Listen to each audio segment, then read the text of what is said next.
Hey everyone. Today, me and Tete are going to be talking about Man of Steel, which I recently watched and reacted to.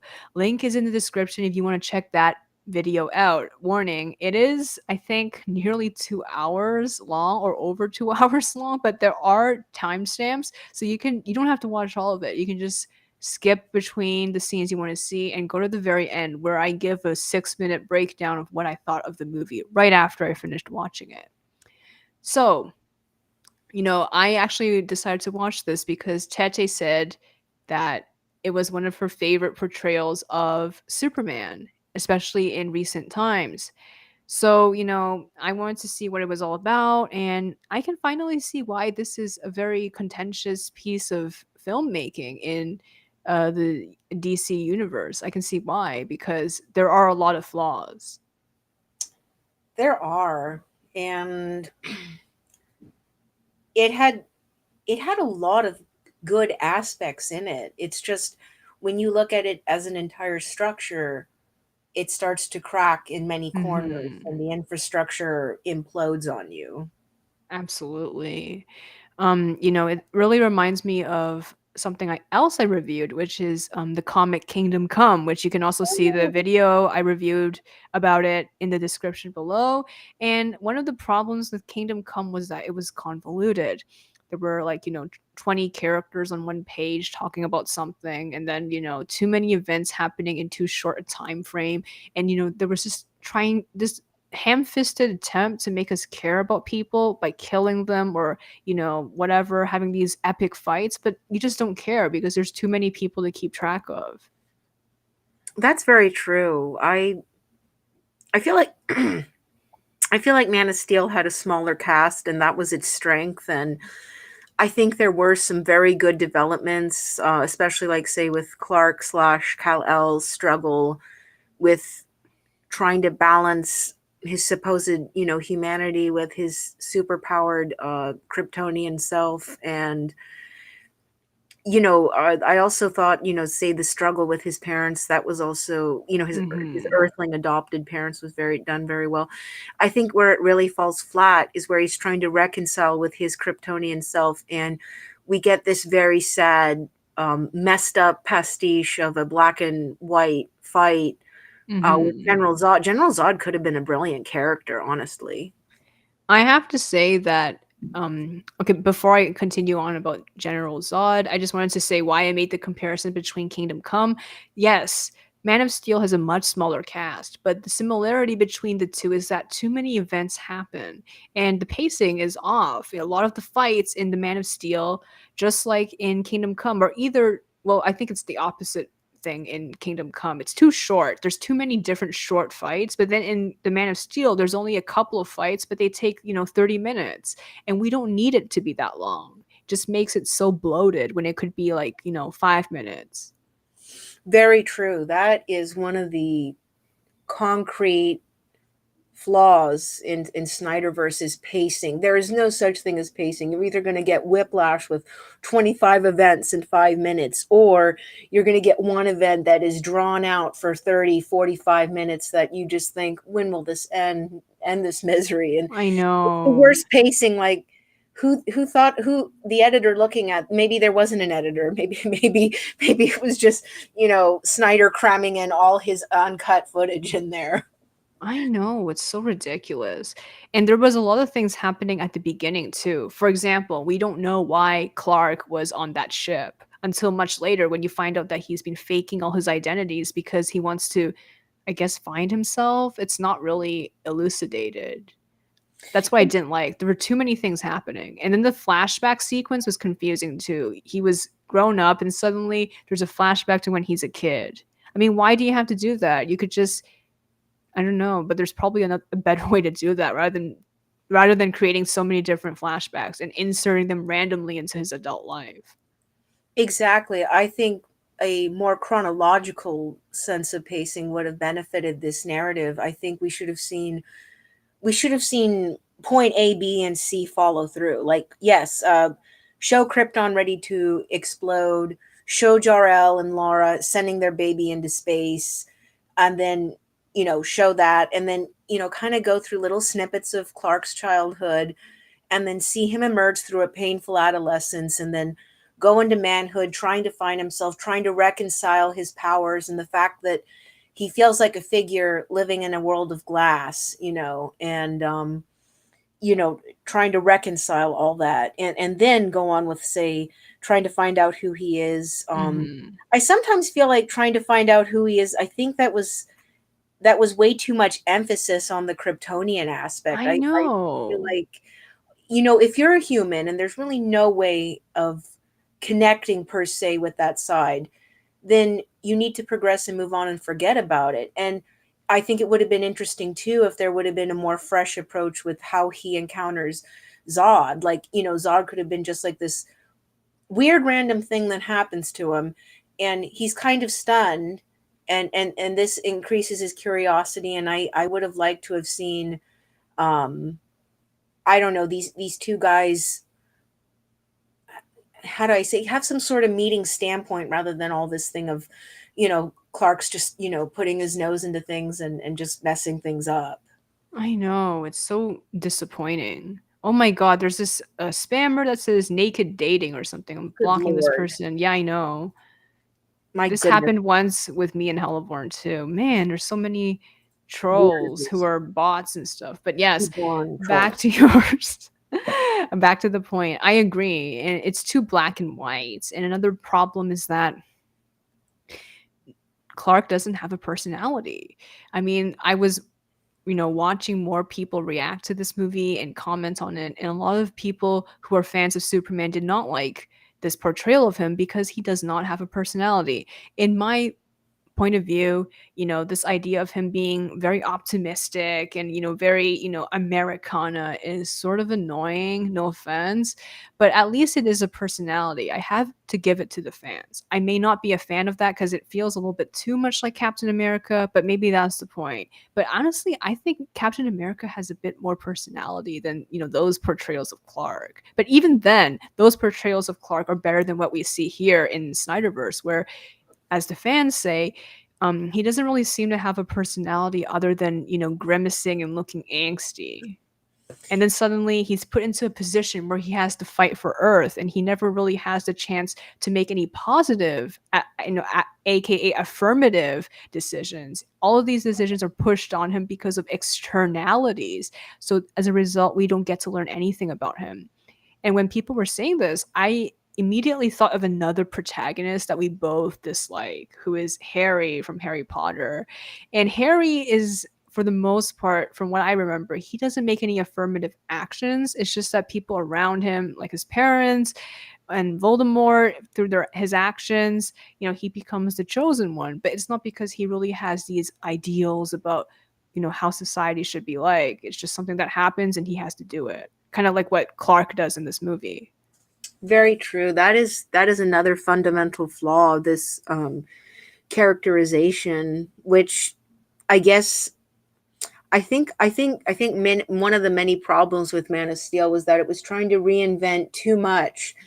Yet at the same time, they're expecting, and this is not a good movie for outsiders to go in. Like, if you've never read a comic or you're not into it that much, if you're going into it as a cold reading, um, what I don't like from this is that they're expecting people to know the history and then try to, like, oh, okay, and make assumptions about the personality while showing us very little. And that's not a good way.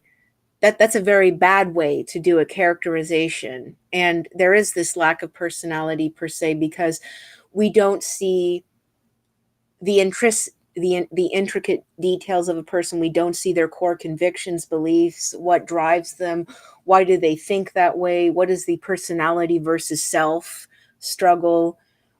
We don't see that, and this is this was kind of the glaring flaw. They did try to develop a sense of self, but without a personality, the sense of self becomes an empty husk. Unfortunately, you can have this sense of self, but even then, when you see how it's depicted, there is really no sense of self, except the self is nothing more than an entity being shaped by other forces and other people and other figures. And it is very much like Harry Potter. Harry Potter does not stick out. We're not really thinking about Harry Potter personality. We're thinking about the plot or the side characters, or, did you put in the goblet of fire, Harry? Yeah, exactly. Because I was thinking that, Harry's kind of like a deceit, or not deceit, but like he's a Con- vehicle for the story, yeah. right? Like he's just there for us to, see the world of Hogwarts and magic, which I understand, right? I mean, Mhm. some people write characters for that reason, but, especially when, it's quote unquote a character drama with so much angst and stuff, it just falls apart because we're supposed to know who this is, but we don't know who he is. So why do we care about him? He's just this overpowered person who is put into a situation where he essentially has no choice. What is he going to do? Just let Zod destroy everything? Exactly. And this is why, as much as I bashed on Silver Age and Bronze Age, at least there were some conflicts of choice and a sense of self that was formed. Um, and of course, like I said, I know I'm going to plug it in again, and I'll probably be like this till I'm 1,001 years old. But not, you're not going to get that vibrant personality and the choices you get, or those details like you get with Golden Age, because you're kind of dealing with a more realistic man with realistic ideas and limitations. The more OP you make it, the more you become more of a god figure governed by rules that are not your own, and governed by forces that are not your own either. So it's like you have Hmm. no, despite having, how do I say, potency, so to speak, and that power, so to speak, you do not have any agency. So there's a difference between having power and Hmm. agency. I agree. And even Red Sun, which we've talked about before. So if you guys want to learn about how our reaction was like to the Red Sun movie and the Eh, comic, please the check out the comic was good. description.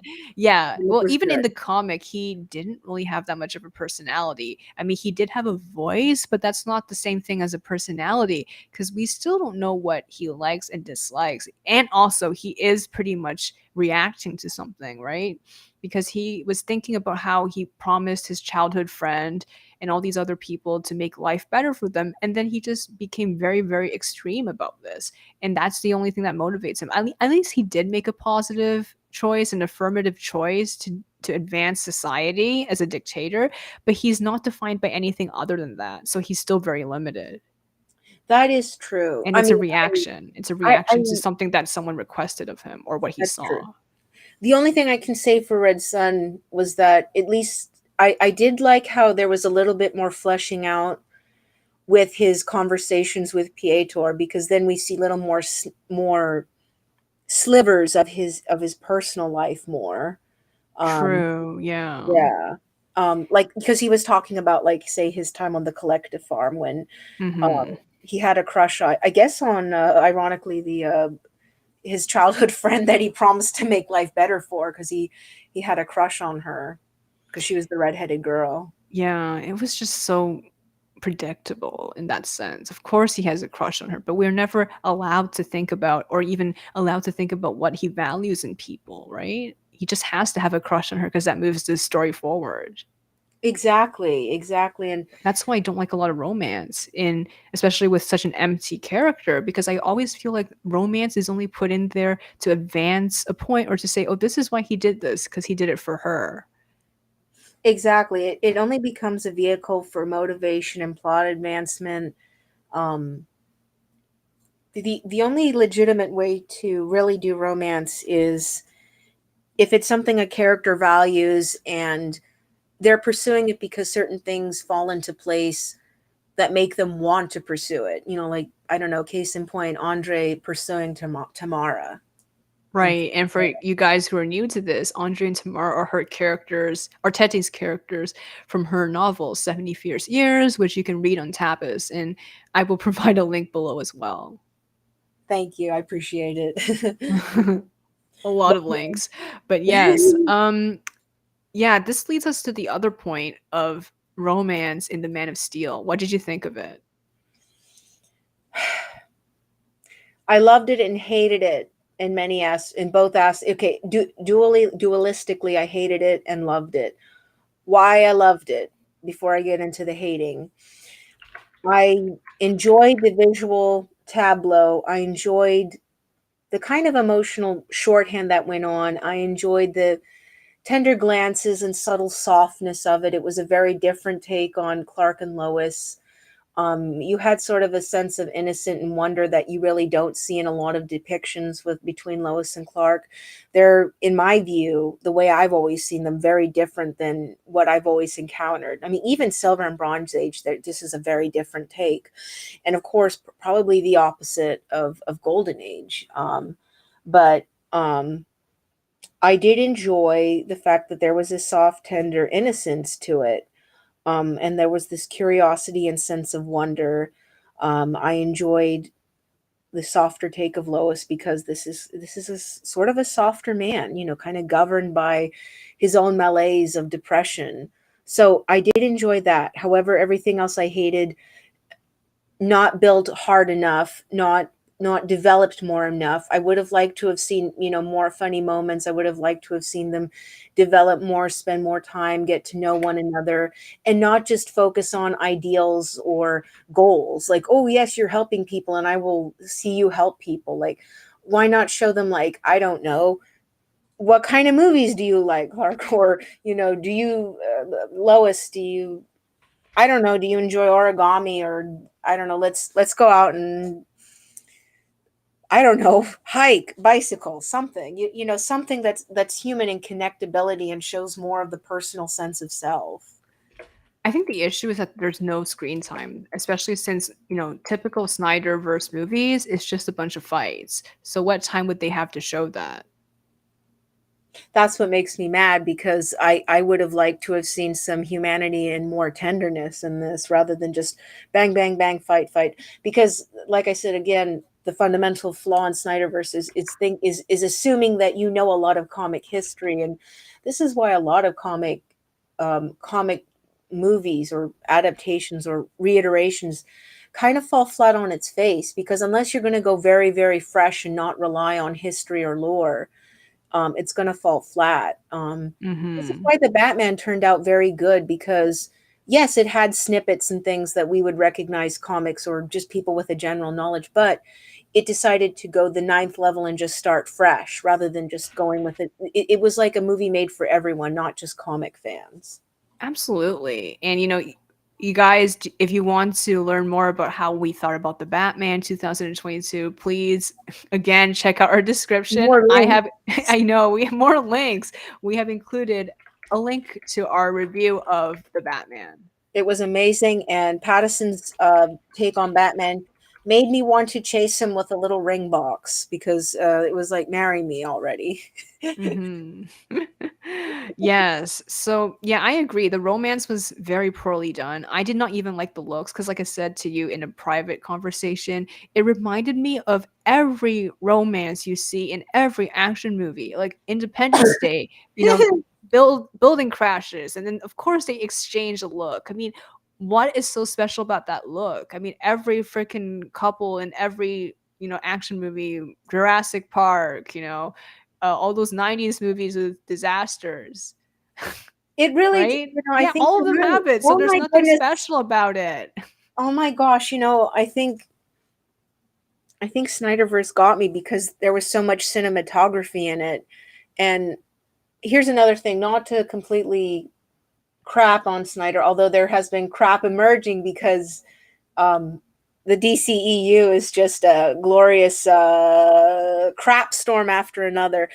Um, I think the problem is that he started off as an artist, and I think he should have just stayed an artist, because it's one thing to be an artist, it's another to understand how dramaturgy works. I don't think he understands how dramaturgy works. He doesn't. He does not. He does not. No. Yeah, he's so convoluted. I think he's one of those people who just love detail too Oh my much. gosh, he's almost as bad as Nolan. Well, I guess Nolan, the only good thing about Nolan is that Nolan tries to give you those emotional scenes, but as much as people want to praise Nolan, um sometimes I feel like Nolan takes himself too seriously, and he tries to make it so grandiose that you feel like more like you're feeling like he's patting himself on the back. So this I guess this is where maybe that's the positive trait of Snyderverse, is that it doesn't feel like it's patting itself on the back. It feels like it's too worried about that spoon on the table that was in the scene 3 minutes ago. Yeah, and you know how I am like with these bloated things. I really don't like stuff that is so detailed for no reason.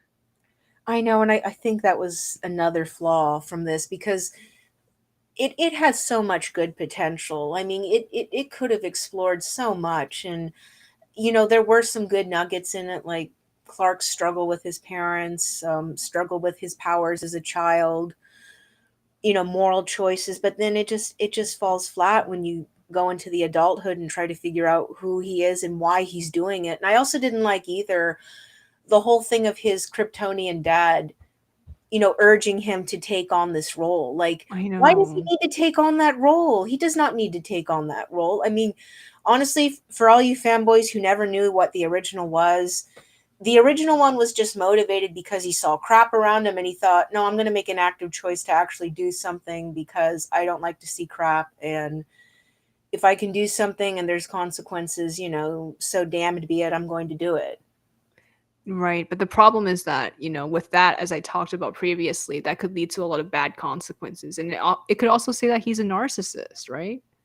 True, and you know what? Maybe, I mean, and that's what I appreciated, was that you could see you would see bad consequences emerge from that. It wasn't always just the Right, perfect ending with right. everything. It And I was can see why Batman wants to be a counter to him because that is dangerous. Some person with strong power saying, "I want to do the right thing," but who gets to determine what's right, right? So I that's can see why Batman hates him. I can see that too, and I think that was something that emerged more with Silver and Bronze. I think with Golden, it wasn't so much that it was right, but it was the thing that you decided to do, whether or not it was right. It was I see. That makes more kind sense. of, I think it was really morally gray, to be honest.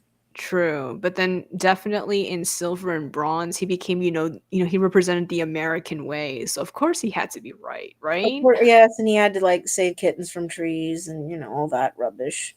Yeah, exactly. So, yeah, personally, I did not like Lois and Clark. It felt like every action movie's romance, with the random crammed in scene in the helicopter after they get In rescued the and they're hell- looking at each other and then I guess they kiss and they're like, "Oh, you're wet or something. Let me take that off." And then they like, cuz they could freeze to death or something, so they hug while almost naked or something and they have sex. Oh my gosh, it reminds me of The Day After Tomorrow. That Yeah, weird that scene. thing. That was what I was thinking. I'm like, this is like every other action movie.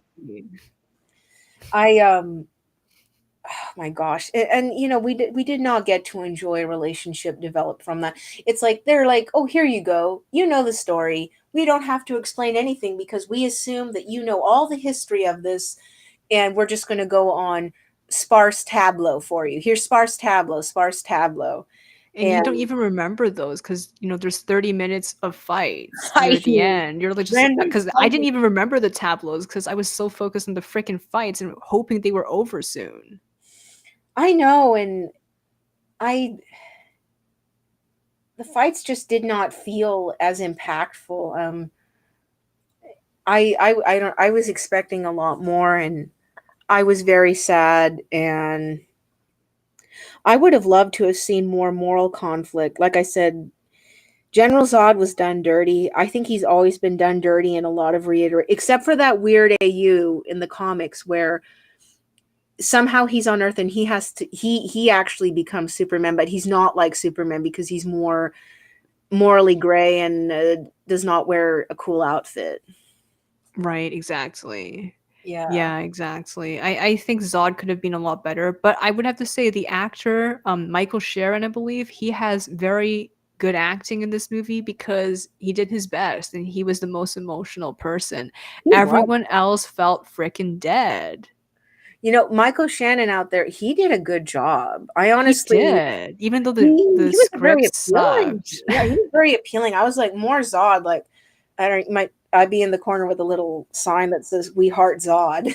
I know he was a genocidal maniac, but at least he felt like he was putting his effort into the character. But everyone else, And Oh my you gosh. kind of felt his conviction about Krypton because yes, it is very uh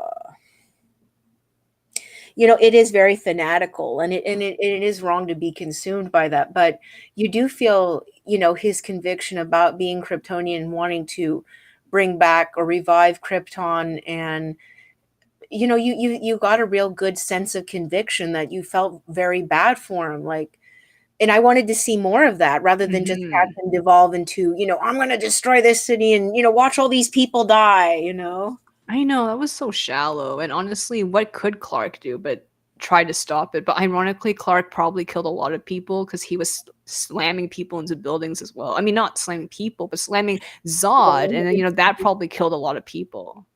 It did. And that was, I guess they wanted more emotional stakes or just action boom boom. But I mean, I would have preferred it if the two guys would have duked it out on a planet, and then there could have been a lot of, I don't know, injury and angst, and then they have an interesting dialogue exchange about morality and the sense of human, I don't know, something deep, deep. Right, but Clark has no humanity. All he is a puppet for his parents, and we don't even know what his parents' value is other than hide your powers.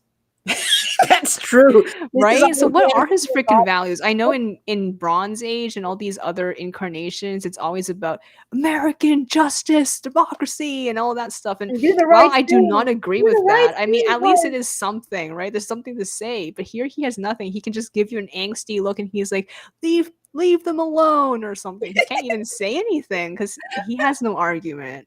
And also in the story, we don't even know what he does. So, okay, let's say he graduated high school when he was 18. What does he do between age 18 and 33, which is what he is, Yeah, that's what he as we felt. find out. Yeah, So, those 15 years, what the fuck does he do? Because he says that he uses an alias for some reason when he goes on those oil rigs, right? So right. does he have no history, no work history? So when you look up Clark Kent in his universe, nothing. Only his high school photos from, 15 years ago.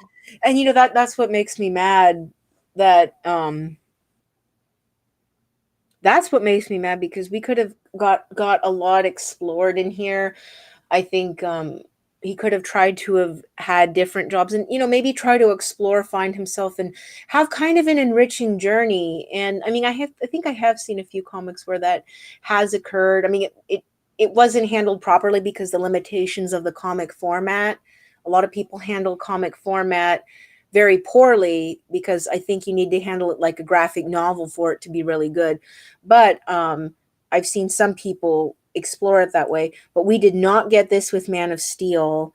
I would have liked to have seen more more fleshing out, more personal things, more of a personal life. Mhm.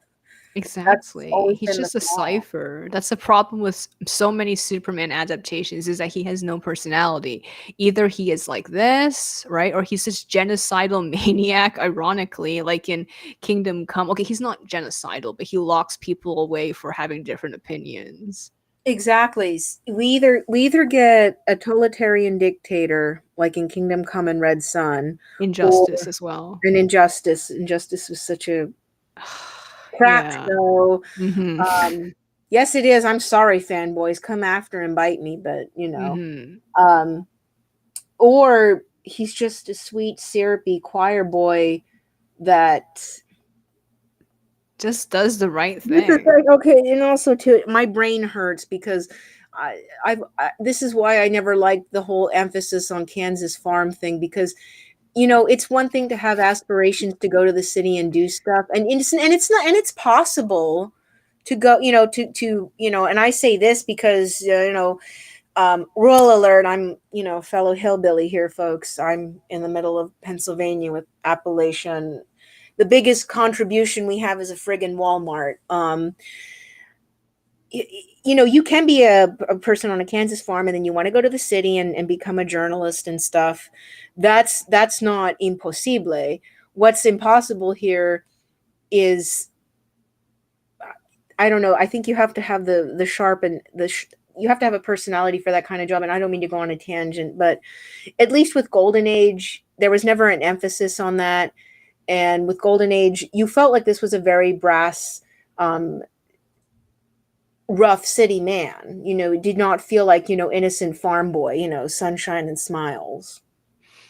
And it's just all tropes. I mean, I don't really think everyone in the city is always tough either. That's already a trope, especially from pulp. I mean, there's probably a lot of sheltered people as well if you look at it realistically. Oh, true, true. I'm just saying, for someone in his position, he can't afford to be sheltered. Right. And I would say that Clark the farm boy is not necessarily sheltered, but he's so dogmatically idealistic. Like he just wants to live in his dream world of idealism no matter It, what. it is a dream world of idealism. That's what I find very dissatisfying. Of course, the only positive aspect, at least there's some warmth to the personality. Right, but it's still shallow, It's I still think. shallow nonetheless. Yeah, It because it's is. a very shit, no offense, motivation for a 33 or whatever 30-something-year-old man to say, "My parents gave me those values, and I will cherish them, and I will fight to the end to prove that, we can still live in this, wonderful democratic society, and, it can be fair for everyone, blah, blah, blah." Why is it always about his parents? That already raises a red flag because if you're just putting all of these motivations on his parents, it means that he has nothing, especially since he's not a kid. I mean, if he's like, a child superhero or a very young teenager like Spider Man, okay. But a 30 something year old man saying, my parents, I think that's really scary. It shows that That he has is no life. Like, what does he do outside of his parents? that is very scary. Props to Shazam for having his own moral compass and doing his own thing. Props to you, Billy. Yeah, why? Okay, so I guess when they always say, "Oh, because Jonathan and Martha raised him with these wonderful values." Okay, is that the only thing? What else? I mean, it's like, you know what? Okay, gonna throw my man Andre out there again, just because Andre volunteered in the Hunger Games. I'm kidding, no, he didn't, but he volunteered. Um, you know, Andre is greatly influenced by family figures, but that's not what really drives him or motivates him or shapes his core because he has his own life and his own sense of self. It's not like he's going around saying, I'm doing this because Auntie told me or Well, do Auntie. you think Bronze Age does this, or did I mischaracterize him? I want to say Bronze Age. It depends on what. See, there's so many character iterations that for me to say all of Bronze Age is like that is not right. I think there have been some really dark, edgy Bronze Age stuff that has shown a different take on it. And then, of course, you go back to the sweet and syrupy stuff. Um, and then, and then I see other stuff too that have really made the emphasis on the parental thing. Um, Sometimes it can be kind of charming and kind of more warmth, and Clark is like, yeah, my parents raised me, but I have my own vibe, and I go to the beat of my own drum, and I've reconciled that with myself and my parents, and I just go do what I want. Like, for example, the 90s television series with Lois and Clark, that was kind of handled more nicely because yes, Clark loved his parents and he appreciated what they taught him and imparted to him, and he kept a good relationship with them. But he did have his own thing, and sometimes his parents questioned what he did, and he was like, I got to go do my own thing, mom and dad. I'm sorry, and but then he's not sorry. Right, but it's still weird because he's 30. He doesn't need to be in that close contact with them, especially if he's not even living in the same city as them. I think That's that's true. what He's I always don't visiting like. I them. mean, He's it's not always like he's visiting them. freaking 15 or something. I know, and it's kind of weird. Like, boy, Clark, you must have really racked up those traveler miles to go see your parents all the. Well, he I can fly. know. I think it's also because there's not enough personality, so they have to pull his parents in. I think so too. Like, if a guy has here's the thing: if a character has personality, they don't have to worry about trying to cram characters to flesh out. their personality. Exactly, and that's why I don't like the romance, because I always feel like, people were even saying in the Man of Steel, some of the fans were expecting more romance because they wanted the romance to flesh out the character. And I was like, that's a red flag. We know when someone wants a character to flesh out another character, that's a warning sign that they can't stand on their own. And that's another reason they hate the whole parent obsession. Same with the That's true. romance. That's what happens with romance. That's what happened with Your that's characters. yeah, that's what happened with Gerda. Gerda was just a vehicle for romance, and that's why she's as flat as a Russian Bellini pancake on Lent. That's why I don't really like a lot of incarnations of Clark and Lois, because I feel like they're like, oh, Lois is here, so now Clark is going to be a better character, or Clark has a personality because of Lois, so he only exists. She only exists in a way to flesh him out and say, oh, he is like this, but she is like that. There's always that compare and contrast thing, which means he can't really stand on his own. And I think that that's one of me. I think that's kind of a frustrating aspect of Silver and Bronze Age because they have to be so intricately Yeah, woven. At exactly. least with like Golden Age, and I know I keep defending it, and people are probably sick of me defending it, but at least with Golden Age, Clark and Lois go on their own thing, and you see them doing their own thing, and you see them have their own sense of personality. Like it's not always just a contrast, but they have their own sense of agency in what they're doing, and whether or not Hmm. there will be consequences, but they just go ahead and do it because they're like, well, consequences be damned, I'm doing it. Right, exactly. But yeah, this is why I didn't like Lois and Clark in this movie, and I don't think I will like them in Batman versus Superman. I don't think you will. Batman versus Superman, Is a only more mess. only more only more tableaus. I know, and I hate that because you can't say that they're in a relationship just because they looked at each other for 5 milliseconds. That's true, but yet they're expecting us to to accept that. You know what I mean? There's so much suspension of belief in Snyderverse, and the only thing I can say about Snyderverse: good cinematography, good visuals, um, good expressions, and that's it. Right. So That's last it. question. What's your rating? Originally, I gave this 7 out of 10, but now that I think more about it, I'm sorry, it's probably 5 out of 10. I guess for me, when I first saw it, I probably would have given it 7.5 out of 10. But looking back on it, I want to give it. I want to give it. I want to give it 6 out of 10. Just, and I'm just doing this because just for the sake of it, just to be a bit generous. It's nothing compared to better incarnations, and will never hold a candle to the original humanity of the very first incarnation.